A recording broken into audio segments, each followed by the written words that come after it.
Welcome to Switzerland. On my week-long trip through the beautiful mountainous country, I'm going to show you Zurich and Murren, Interlaken, and on to Bern, starting with a very tasty stop just outside of Zurich. We're walking along a little path, and all of a sudden, all I can smell is chocolate, and there's probably a very good reason for that, and you'll see in a minute.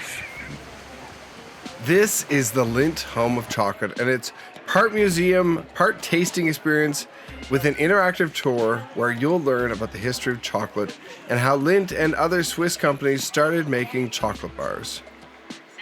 The museum looks at the roots of chocolate in Mesoamerica and how it spread around the world. And then you'll get to try some of the chocolate. And this is the tasting room. So you actually go through, and first there is the liquid chocolate, which is the point that I'm at right now.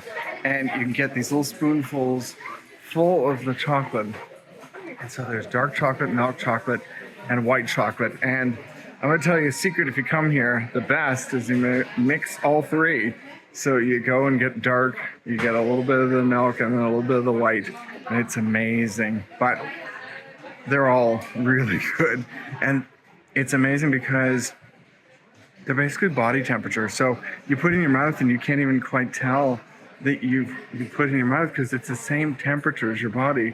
But then that chocolate flavor hits and it's so good.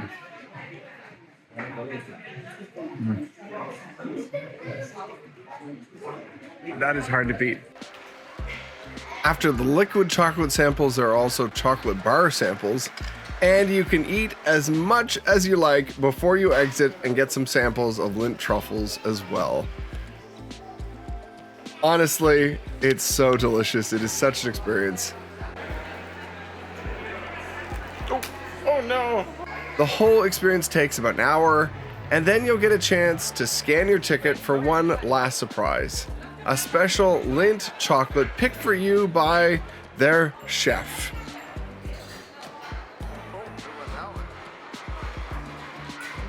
As of late 2024, the cost of tickets is 17 Swiss francs for adults. It's 10 for children who are over 8, and it's free for kids under 7, so that's a really good deal. And there's also a store and a cafe on site, so you can hang out here for a while if you feel like it. It's a fun experience for the whole family, and you really should plan to come at least a little bit hungry. The cafe has a lot of great stuff, but the store has some really unique things that you will only actually find from Lindt in this store. So that's kind of a cool thing, like the bark and some other chocolates as well. So that is the Lindt Home of Chocolate. We had a little stop at the cafe first. We got our tickets here at the welcome desk, and then we went upstairs, had the tour, and then over in this corner you'll find the store. And you know, it's a great place. If you love chocolate, you'll get the whole story. You actually get way more than I think you might expect from some places, but Lindt goes all out. They give you the full story. You have a little audio tour guide that you tap as you go through, and it'll teach you everything about the whole journey of chocolate from back in, thousands of years ago, basically, to today. The Lindt Home of Chocolate is just outside of Zurich. It's 20 minutes by train, but there's also a boat you can take to and from the city center. We had a Swiss travel pass that gave us unlimited transportation anywhere in the country on their trains, boats, and buses, and that only has a few exceptions in the whole country, so it's a really great deal if you're looking to get around and you're doing a long trip through the country. Whether you take the boat or not, this park space near Lindt is a wonderful place to stop for a picnic or to cool off in the lake, and you can get some food and drinks nearby as well. It's really a beautiful, beautiful place. This is like a slice of heaven. I've really never imagined Zurich to look like this, but it's like cottage country that you'd see somewhere. It's like a beach destination. Looks like somewhere you go in the, south of France, Italy. It doesn't remind me of Switzerland.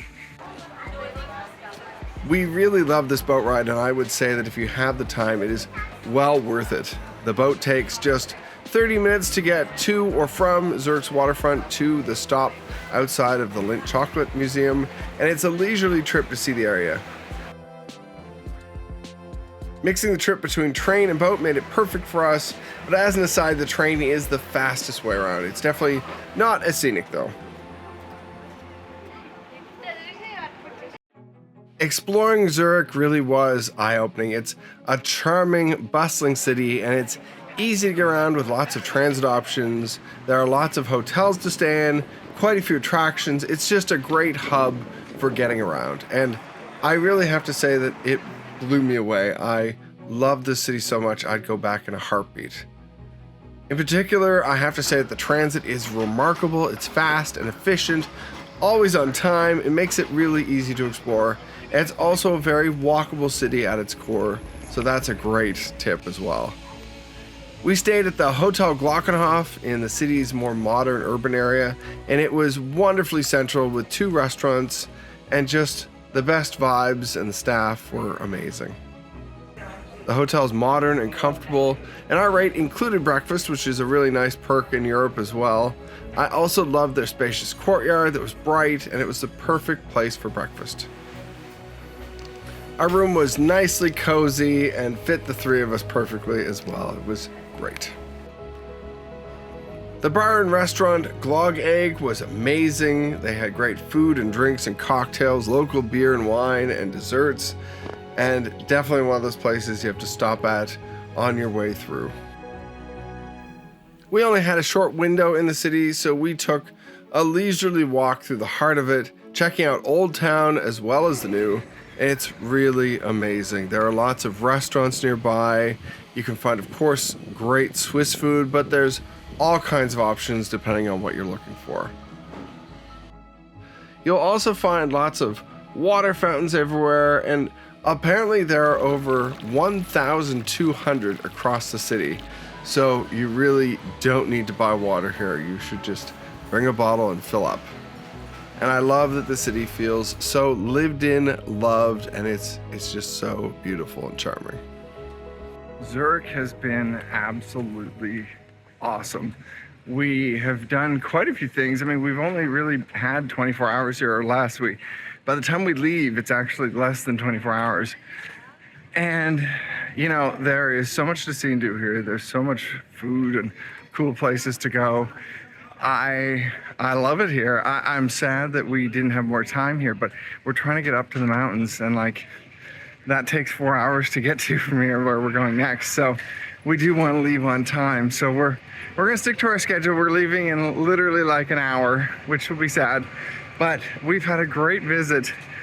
I can't recommend Zurich enough, especially, I don't know what it's like in the winter or fall, but in the summer it's been absolutely beautiful. Just stunning, every aspect of it.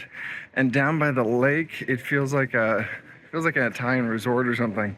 It's awesome, and you find little cafes everywhere you go. It's a very cool city. I didn't know enough about Zurich before I got here, so I think everything has been a bit of a surprise, which is kind of nice, but we will just have to plan to come back and visit Zurich again another time.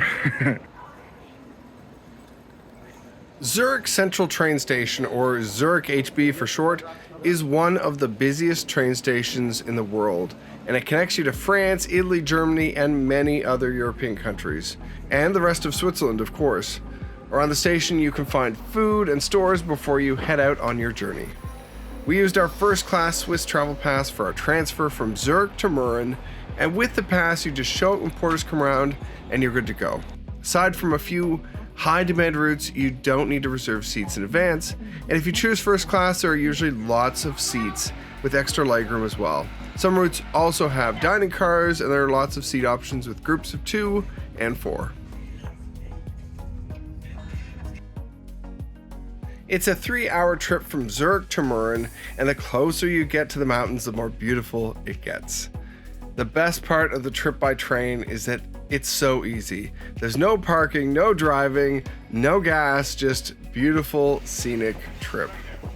Once you get to Lauterbrunnen, you get off the train and there's a cable car up the mountain to Glockenhof, where you'll take a small train the rest of the way to Murren. The cable car has some really amazing views over Lauterbrunnen, but we'll come back to here just a little bit later in the video. Public transportation in Switzerland is like a religion. It's amazing how well timed everything is. It is perfect to the minute usually. So often if you're transferring from one place to the next, the trains will be waiting and you have a couple of minutes in between each. We were lucky that most of the time we didn't have to run, but you should keep an eye on your schedule. I was also extra lucky that I got to sit in this front seat on the way up to Murren. It's right beside the driver. You can ask to sit here if you're lucky enough. And for the last leg of the trip up, it had the most spectacular views. The train goes right along the edge of the mountain. So to the left is the valley, right to Lauterbrunnen. So it's spectacular. We saw the cows and so many mountain peaks. It's just a stunning, stunning trip. When you pull into Murren, the station is right at the end of town, and it's right across the street from the Hotel Eiger Murren, and that's where we were staying. So it was a very quick walk. There was even someone waiting at the station to take our luggage, and that's a very nice thing since there's so many steps. Just arrived from the train station, which is just behind me. But so here's the hotel right here, and then you come over here, and it's like, how amazing is this? This is gonna be tough to top. Hotel Eiger Murren is a wonderful all-season hotel with an excellent restaurant, old world charm, modern amenities, and the most incredible view. It's truly authentic Switzerland. This is quite the place. This great space, and then you step out, and it's like, oh my God. Come on. Imagine. The air is crisp and cool. The hotel has gone through some renovations since I visited, so keep in mind that the rooms may look a bit different when you arrive. Otherwise, the town of Bern is completely charming and beautiful, and there's other hotels and restaurants and shops all set against this amazing, stunning backdrop. On top of the location, the views, and the hospitality, the town is also completely car-free, and it's a perfect place to plan a hike or skiing in the winter. It is one of the most beautiful places we saw on our whole trip through Switzerland. You can also catch the funicular in town that takes you up to Almenhübel, and there's a gondola to take you up to Schilthorn at the end of town as well. The entire town feels like a mountain paradise. It's casual and quiet, and while it feels a little touristy, it also feels like an actual real town. That was a big highlight for us on this whole trip.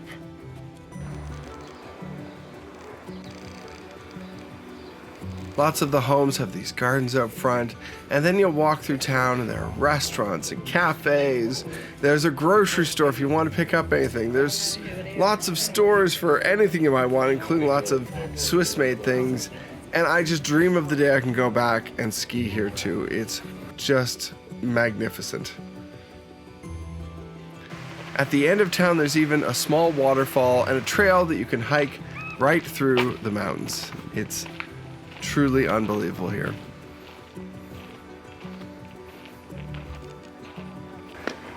There's just something here about the way the sun touches everything at sunset, even sunrise. There's this glow from the mountain. It just feels like nowhere else that I've ever been, and I would go back in a heartbeat. And the Hotel Eiger Murren was such a great place to stay. Back at the hotel, we had to have dinner on the patio, and it was just spectacular. I had one of their local beers because, of course, I had to try one, and we had the fondue because, of course, you have to have fondue in Switzerland, and it was one of the best that we've ever had. We had a lot of local favorites from the menu as well, and everything was really perfect. And for dessert, we had to have their flambe donuts set ablaze with liqueur as the sun set behind us.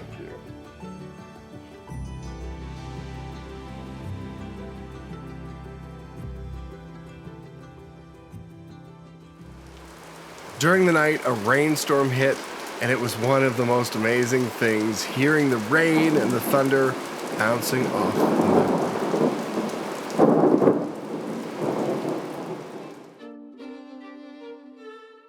The next morning, we got up early to head up to the top of Schilthorn, one of the tallest peaks in the area, and it ended up being an amazing day, although we had to deal with one problem a bit later.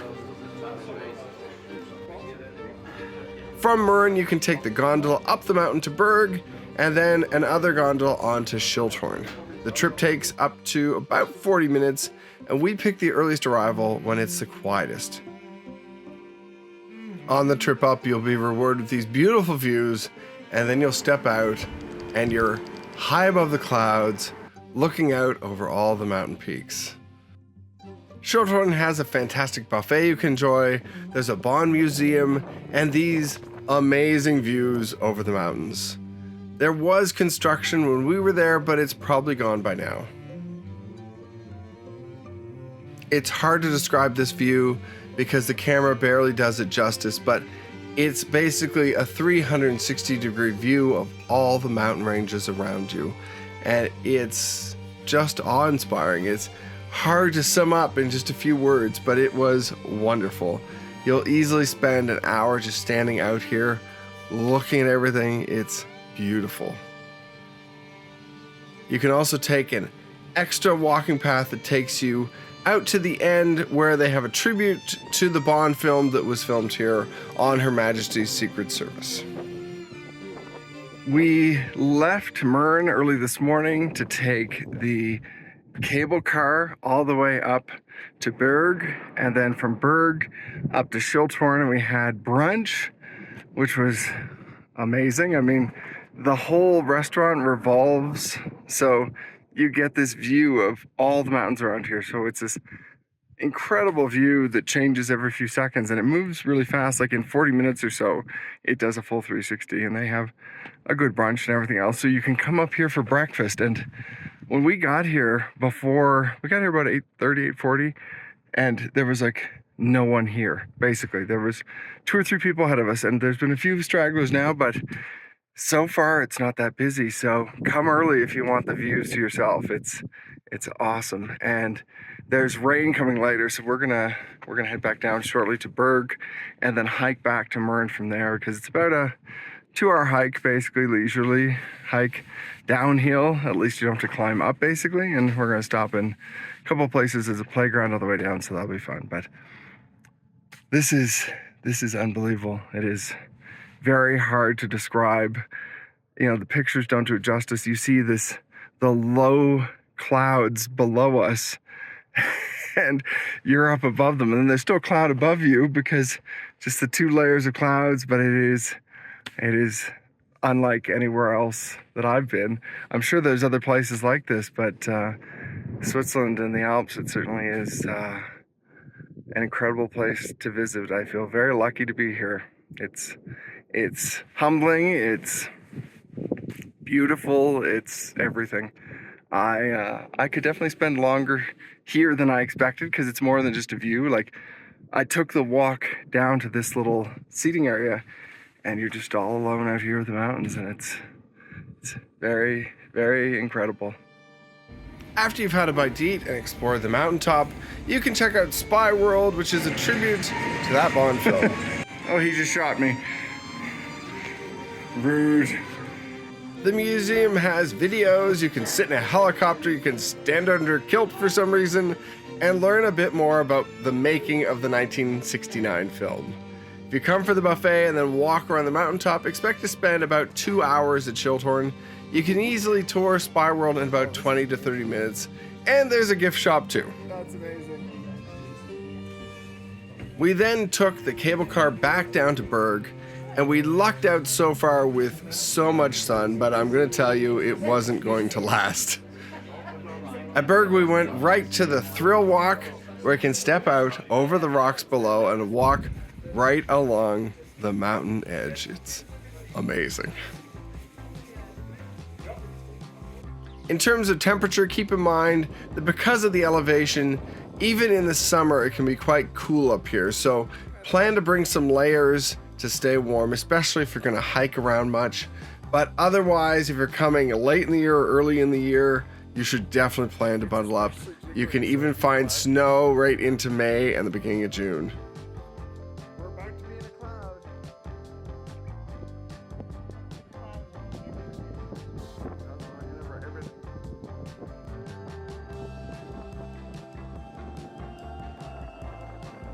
At Birg, you'll find a small restaurant, there's outdoor seating, and you can hang out here for really as long as you like. We spent some time staring at the mountains from Birg, looking down on the clouds, and taking in the Eiger, Monk, and Jungfrau mountain peaks in the distance.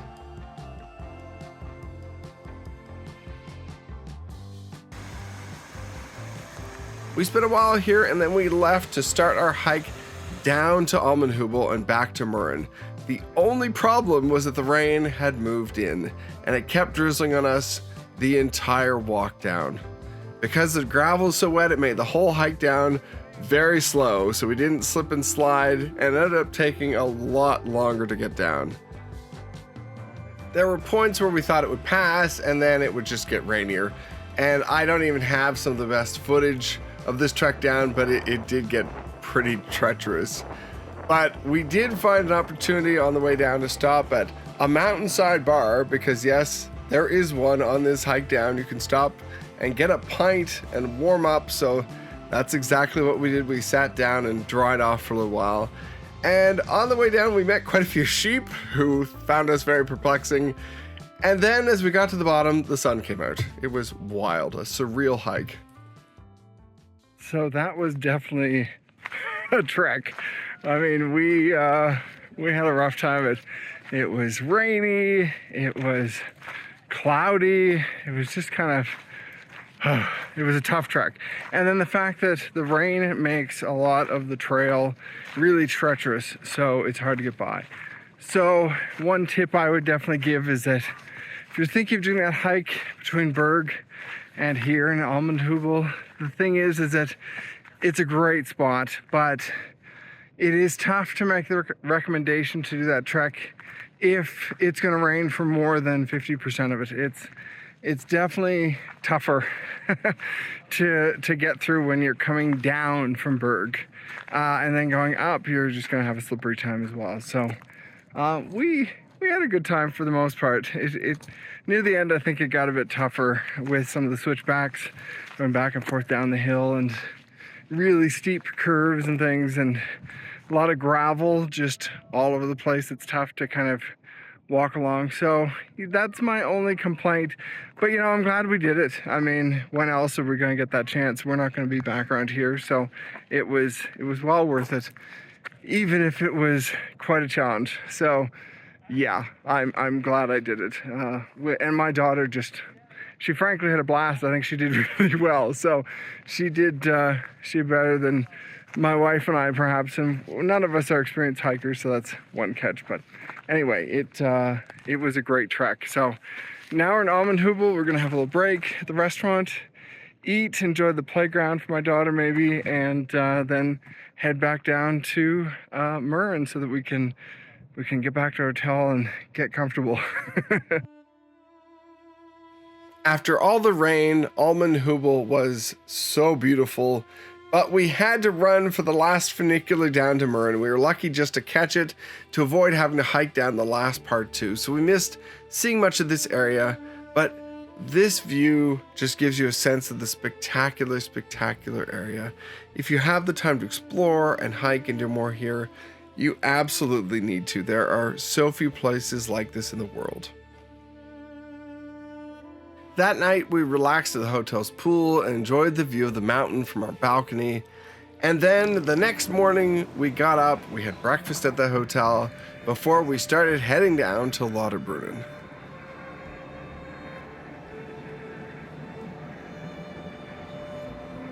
The trip down is pretty easy, just the train down to the cable car, and then you head down to the valley. It takes about 30 minutes, and even in the mist and fog, it is so scenic and charming. It's unbelievable. Lauterbrunnen is a very popular tourist spot, and while we prefer Murren, it's well worth seeing, and there are quite a few things to see and do in the area. There's of course shopping and there are restaurants, but there are 72 waterfalls, all plummeting down the sides of the mountains and into the valley. There's also the iconic church steeple, and we also met some local cats while we were wandering, of course. You can take buses through the area to get anywhere, but it's also a wonderful place to walk if you have the time. Near Staubach Falls, the third largest waterfall in Switzerland, there's this cemetery that's really quite beautiful. And I had a coffee from a man who runs this little shop from his cart.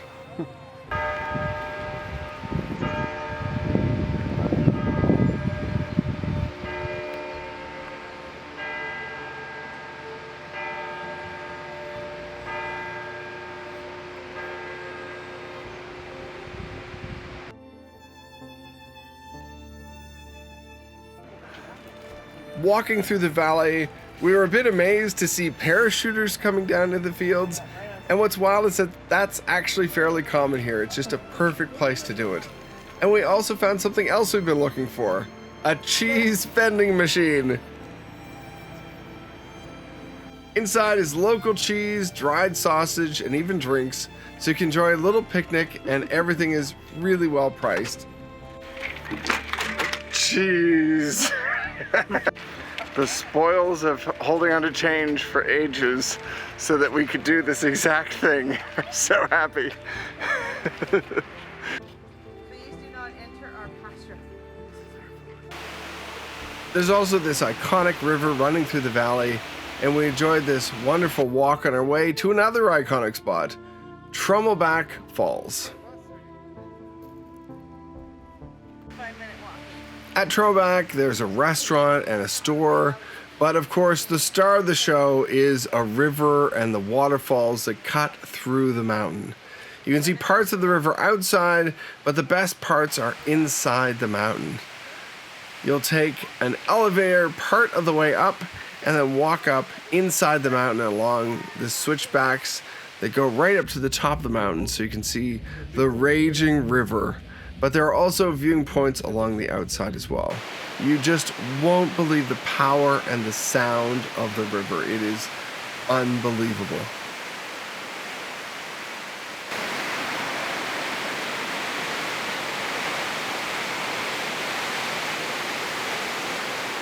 That is something else. Trümmelbach Falls. It's just tremendous. It is so powerful. It's so amazing to be in this rock formation, this cave basically that's been formed by this water. It's so powerful, and it's the sound of that water rushing beside you just a few feet away.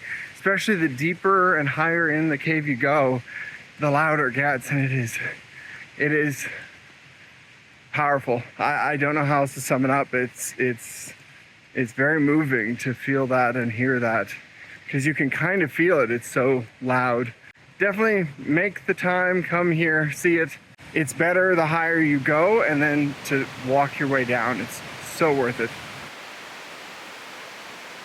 I heard a lot about Lauterbrunnen before we got here and saw so many videos, and it really is a lovely spot. There is a fair bit to see. The town is very walkable. It's right alongside a lot of countryside that you can explore and stuff too. Farms, and like went to a cheese vending machine and everything else. And then on top of that, Trümmelbach Falls is amazing. It's a beautiful spot. It's worth a visit to the area alone. However, I will say that having been to Murren, and maybe because I went there first, I don't know, but having been to Murren, I do prefer that area more. There's no cars, so it's a car-free zone. You might see a couple go through in the whole day, and it's interesting because the views here are definitely beautiful, but this is definitely also the more touristy place. Like, there's tourists in Murren, but definitely quite a few less. So it's a little quieter. I think it's probably a little bit more expensive too, to be honest. But at the same time, if you can spend a little more, I'd say it's worth the visit just because it's so charming. Well, that is pretty much it for our Murren adventure. We are headed down now to Interlaken, and it's a little tough to say goodbye, especially because we've had a couple days of pretty much all rain or mostly rain. So we did get a lot in the first day, and you know, we did our best here and there. We certainly saw a lot, and I mean, even in the rain, the view is amazing. We just didn't get in quite as many activities maybe as we'd hoped, but it is such a beautiful place, and it's something I think I'd have to come back again at some point, especially if I can hopefully come back at a point when there's less rain. It's an amazing area. I really love Murren a lot. It's a very unique place. It has this whole mood and spirit that's different than anywhere else, so definitely highly recommended if you're thinking of a trip to Switzerland. Interlaken has the most epic views from their train station. And then we headed on our way to Interlaken. But let me tell you, no one runs trains with the precision and the class of Switzerland. It's amazing how on time everything runs here. We checked into the Grand Beau-Rivage Interlaken. It was actually called the Linder Grand Hotel Beau-Rivage when we visited though, but just so you know, it's changed its name. It's a classic hotel, really classy and wonderful. We had the most amazing stay here. It was one of our favorite hotels in the whole trip, and the views were jaw-dropping from both our front windows and the balcony. Unfortunately for us, it was raining again, but we had to take the trek up the mountain to Harder Kulm, which is just around the corner from our hotel. And we had to hear the band that plays there some nights of the week. We had a great meal and we hung out for the evening before calling it a night. But this is just classic old-timey Swiss mountain music.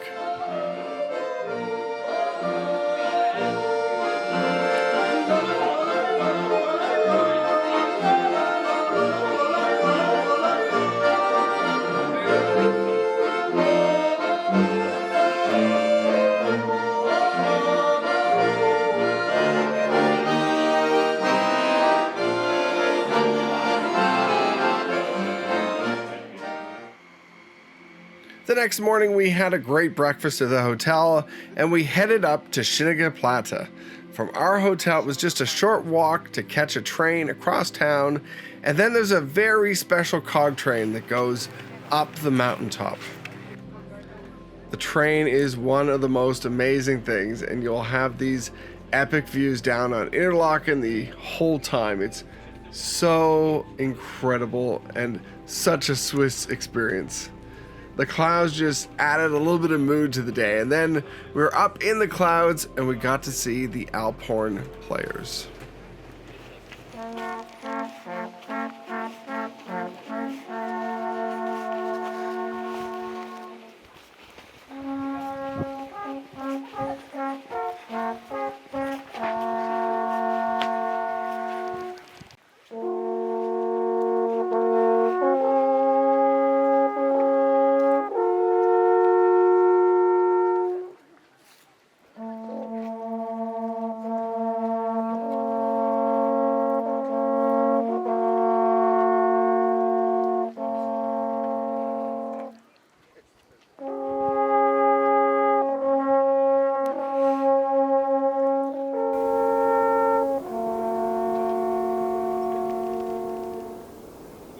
Just listen to that. I've never heard such a symphony, cacophony, all of the above, I don't know. I feel bad for the cows wearing bells all the time, but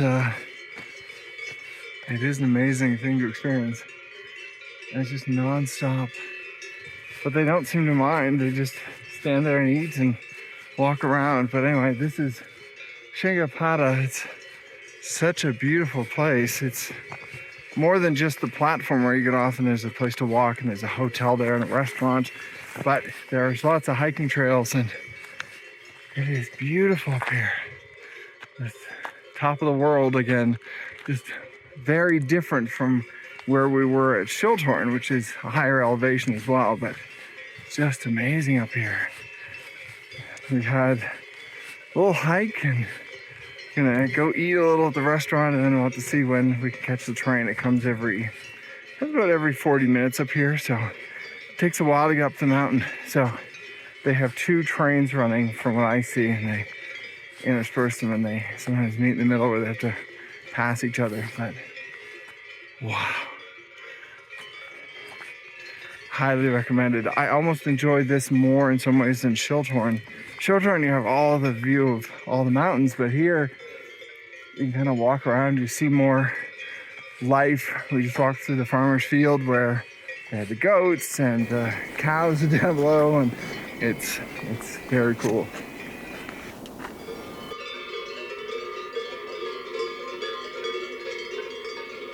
There are some lovely hikes up here. There's a hotel as well if you want to stay here.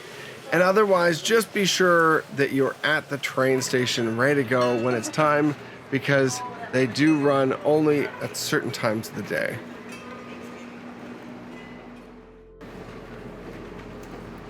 Back in town, we had a little walk and enjoyed more of the town. And it's one of those larger cities in the area, so you can find fast food here, but also nice restaurants and other hotels and inns and shopping. The next day was finally the first sunny day in a while for us, so we decided to make the most of it.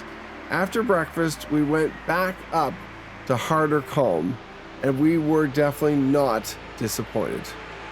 The views were breathtaking. Around Harder Kulm, you'll find hiking trails that go through the hills.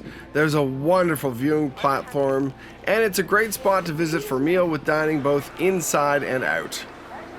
Harder Kulm and Schynige Platte are very different places. I'd recommend you do them both if you have the time. If you had to just pick one, Harder Kulm has the best views of the city, while Schynige Platte offers better hiking with a much bigger space to explore. The train only takes a few minutes up and down, and it's 34 Swiss francs when we visited. Some passes do include it if you plan to do a few activities in the area, and these passes are definitely well worth it. Before we left Interlaken, we did a final walk through town, along the river, down to one lake at the west side of town, and then across town to the main hub where you'll find the stores and the shops. One big highlight for us was a little store called Woodpecker. They have wood carvings by an incredible artist, and we ended up buying a few gifts from this unique shop to take home to our families. And we walked through the old town square as the bells rang.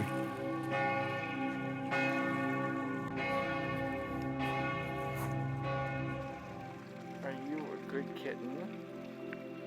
Before we jump back on Switzerland's amazing train service to get to Bern, we took a walk along the river one more time, and one of the most lovely spots. A short train ride back on SBB, and we were in Bern for our last stop in Switzerland, and 24 hours to explore. Compared to Zurich, Bern feels a little more modern, a little younger, and even with the old buildings and heritage, you can tell it's just got a bit of a younger spirit. We had lunch and then we walked around. It was just a wonderful evening. And the next day we had a walking tour going through the streets to learn about the history and the culture, with one big highlight. We had a private tour of the iconic Zytglogge clock tower. Built in the early 13th century and going through a number of changes over the years, the tower is a tribute to this historic city and UNESCO heritage. In the 800 years since it was built, the tower has had a clock since around the 15th century, and the clock you can see today was rebuilt in 1527 to around 1530 and has withstood the tests of time with some restorative work over the years. Stepping inside is like stepping into history, and the views through the windows and over the ancient part of the city takes you back in time as much as the stone, bricks, and the mechanisms that still drive the clock.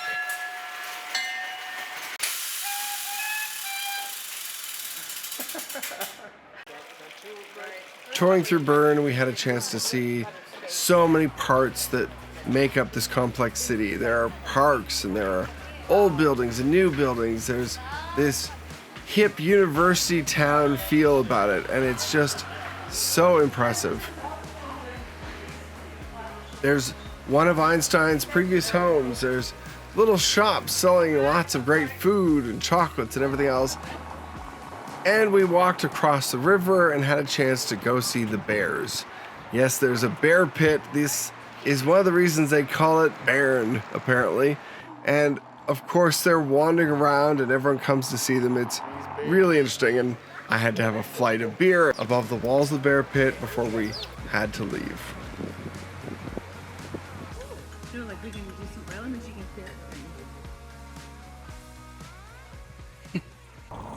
I gotta say, the big highlight from this, going through this whole city, has been going up the clock tower, because it is such an amazing piece of heritage for the city, and there's so much story there, and our guide was amazing, and the city's obviously so proud of how much history and knowledge they have about that site, everything that's happened there, how it's changed since the 12th century.